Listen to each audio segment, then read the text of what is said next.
Secret Influence, Communicate, Persuade, Power, to raise my authority in this area, as this is my business, copywriting, communication. So this book has helped establish myself as an expert in this area, and I've used it to raise my brand and my profile, and it's something I've been planning for a long time, and so it's good to finally get all my expertise into a book, which I can then use as a way to market my services.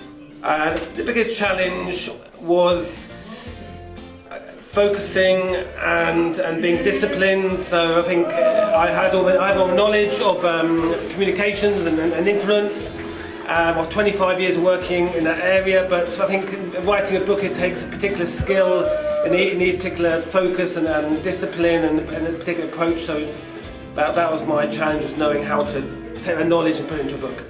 So yeah, when I working with Lily was a great experience, because Lily is clearly an expert at writing books and working with authors to get their books completed and published, and so that expertise was really helpful to me to guide me along the process. She was very patient, and she had a very good skill at asking the right questions to get my knowledge and structure into books. So yeah, great patient person to work with, and she's got a lot of expertise which really helped me.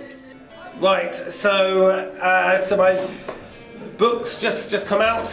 I'm very excited, and yeah, so I've been at some speaking events to promote it, and I am using it to market my business, and it's obviously helped me establish myself in authority, and it's helped me open a few doors. It's almost like a business card, and yeah, it's given me a lot of motivation, a lot of excitement, and yeah, already a lot of people are asking me about what I do, and it's started to open some doors, have some meetings. So yeah, it's definitely leading to a lot of things already.